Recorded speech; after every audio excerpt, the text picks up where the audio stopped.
Hey guys, so I've been doing a lot of research on how to get your music to make money on TikTok specifically.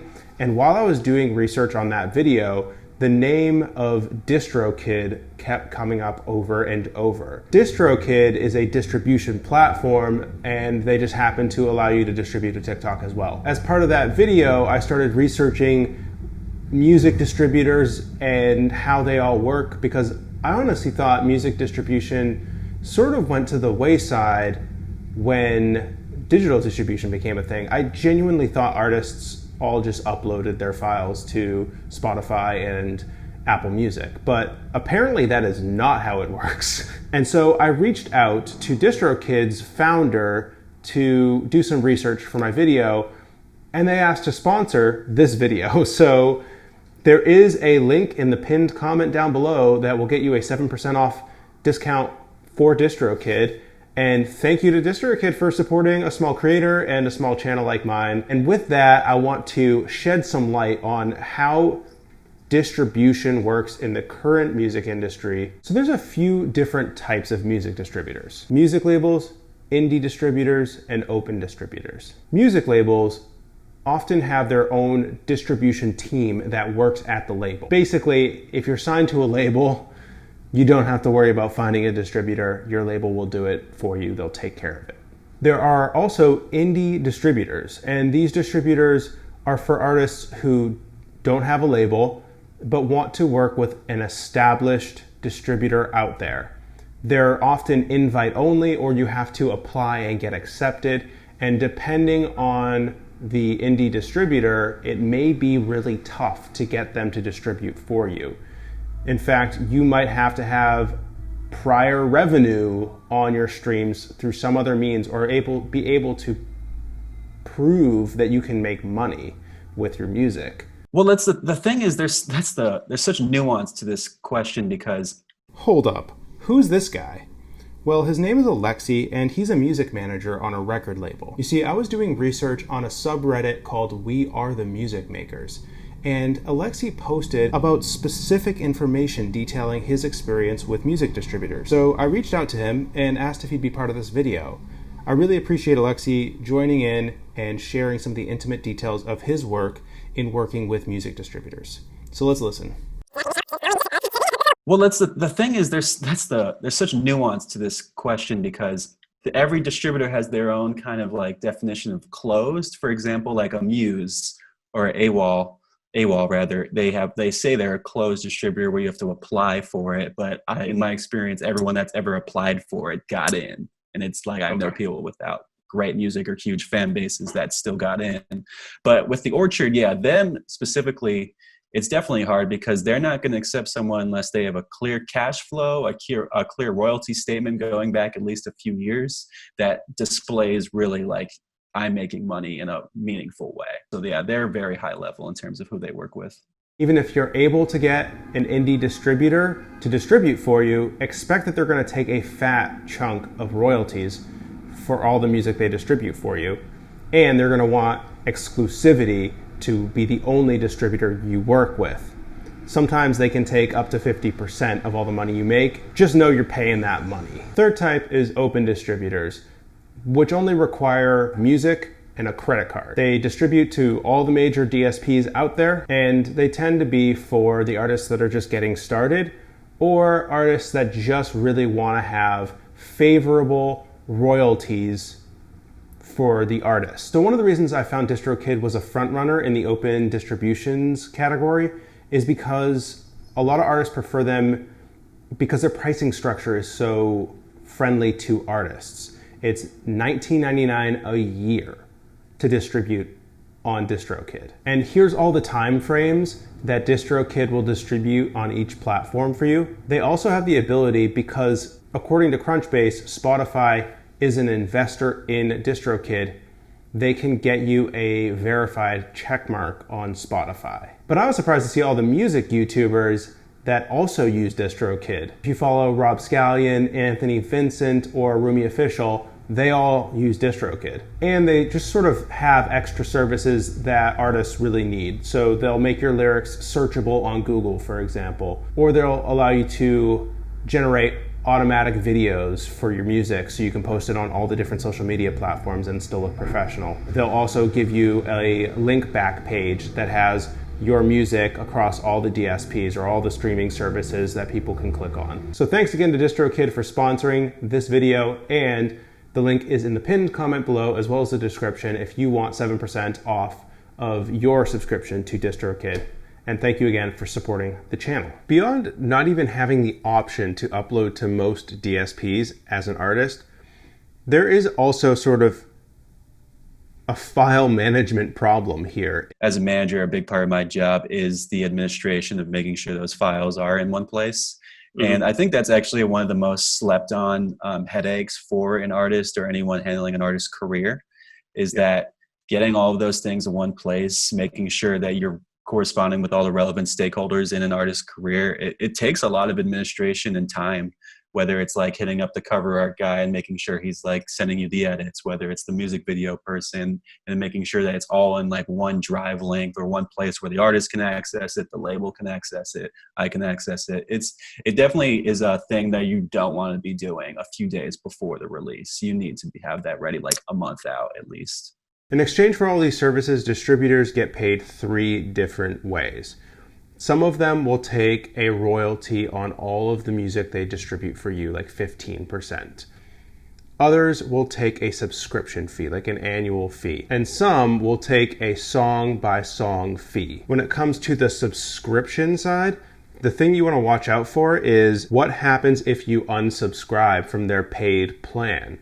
Does your historical music that's been distributed stay up and continue to earn revenue for you? Or is the music going to get yanked down as soon as you unsubscribe from their paid plan? You can also find out if there is a flat fee that you can pay to keep the music distributed permanently, even if you deactivate your account or deactivate your subscription. By the way, DistroKid does have that option for you to just pay a flat fee to keep their stuff up, whether you subscribe or not. So in my experience, I'm getting paid from 2 different ways. I have one artists who are getting paid directly through the distributor, like through DistroKid. Mm-hmm. And then I have artists who are getting paid through a label, and the label gets paid through the distributor. And so then we just see a monthly royalty statement. Okay. So you're using the sort of the Teams functionality in DistroKid and like the percentages and stuff. How's that working out for you? I love it. I mean, it's super easy and streamlined. DistroKid's one of the few companies that does just like easy splits on the master side. So yeah, I think it's one of the best services you can have for an independent artist. According to SoundCharts, here are the average payouts per platform. There's a link in the description to all of these, but these are the top platforms. Jay Eskar is an artist who posted his actual earnings for 500,000 streams on Spotify. And for 500,000 streams, he earned $900. So if you're going to start projecting out what your earnings might be, you can start doing some multiplications here and try to get an idea of what your earning potential is and how many streams you'd have to get to sort of reach your break even, essentially. I would recommend watching Jay Eskar's video. It's linked in the description as well. So as an artist, you have one main decision you have to make. Are you gonna give your music away for free, or are you gonna try to make money? That sends you down 2 separate paths. If you are not gonna try to earn money from the streams, go with Bandcamp, go with SoundCloud, upload your own stuff, manage your own stuff. Easy. But if you're going to try to monetize your streams through Spotify, through Apple Music, and all the other platforms out there, you have to go through a distributor. You don't even have the choice. The distributors are essentially wedged between the streaming services, also known as DSPs, digital service providers. The DSPs are Spotify, Apple Music, all the streaming services that cost money, and the artists. In fact, Spotify used to have a product that allowed artists to upload directly to Spotify and skip over the distributor, and they shut it down. Spotify paid all this money to engineer this product for artists and then just decided to like not do it. And it's because they prefer to work with distributors. When Spotify shut down Spotify for Artists, they actually provided a list of all their distribution partners that they prefer.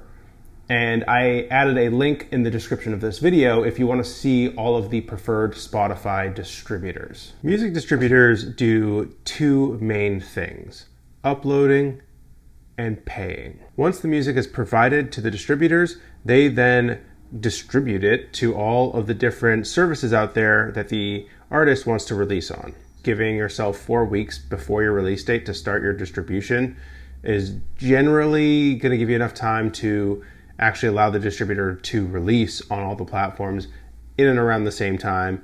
And it also gives you more time to prepare, do your social media push, do some marketing, and get some hype built up for your upcoming release. It does seem to happen that sometimes releases don't happen on the platforms at the same time. Sometimes the distributor may run into a snag on one platform and not another.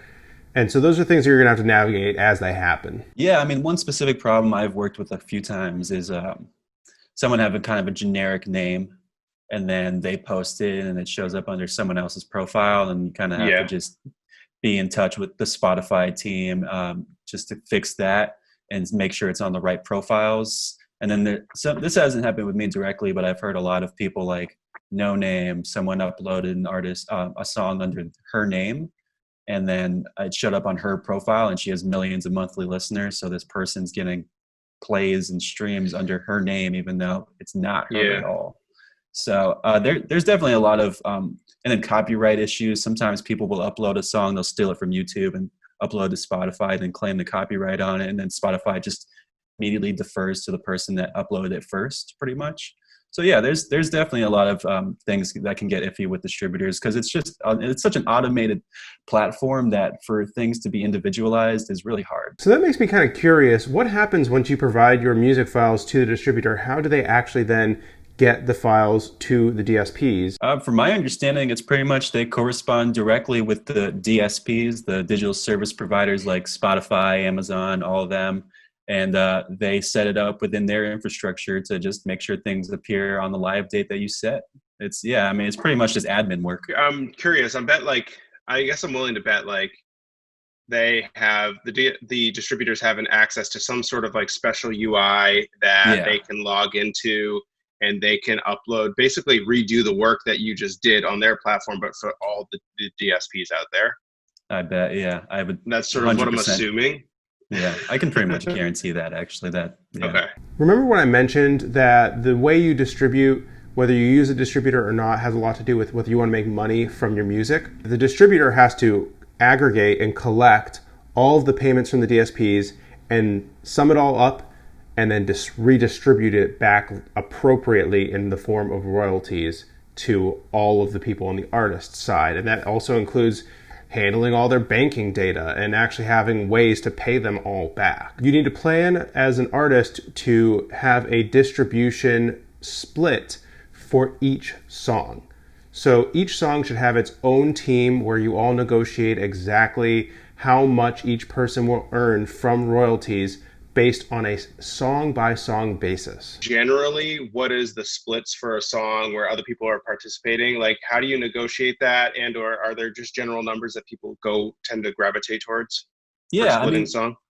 There's no standard. It's really going to vary based on people's outlooks on business and their kind of just ethics and stuff like that. But there's kind of a few set models. One, a lot of bands do, is just pretty much even if you're the song, like the Beatles, even if you're the songwriter and the lead singer, we're splitting it 4 ways evenly, no matter what, no matter whose contributions. But then I'd say the most common model is pretty much going over the song, deciding who did the main songwriting, who wrote the melody, and then who has the most important parts of the song, and then they're going to get the majority of those royalties because obviously they contributed the most. And then technically, but according to the law, it's pretty much melody plus lyrics. So if you wrote on a song and you didn't contribute one of those two things, it's very likely you could very easily just get 0%. And it's, in the eyes of the law at least, totally legal and normal. There's a third tangential thing that distributors do, which are sort of like artist services. These are things like copyright protection for your music or advocating to get you playlisted on the different platforms. I've even heard examples of distributors fronting artists money to finish a project. People all the time think distributors these days are like your personal record label. The label services they provide are actually going to give your career the boost you think it needs. when more often than not, I'd say 99% of the time, it's really not going to work out that way because, like I said earlier, distributors, they're not really going to push you in their system or work really hard for you unless you have a proven royalty history. So, for example, there's places like United Masters or AWOL where it's like, we have playlist pitching services where we claim that we're going to get you on Spotify playlists. And everyone these days, that's the biggest buzzword in the world is totally playlisting. Yeah. So you just stop. I'd say if you're signing up for DistroKid or anything, just like as an artist who's just starting their career, don't expect them to get you on a big playlist because that's not what they're there for. Their job first and foremost is just get your music on a DSP. But it's good to know that if you do sort of like make bank and pop off, that it's possible your distributor could start doing these things for you. At the end of the day, figuring out whether a distributor or not is right for you, I would say open distributors are a pretty obvious yes. They're extremely affordable and they're open to everyone. So I would say at a minimum, probably the answer is yes to using an open distributor. I had an absolute blast making this video and learning more about music distribution. Let me know if you want more music industry and music business related videos. Let me know in the comments. I read them all. Subscribe to this channel. I will be making more videos like this in the future. And until next time, see ya.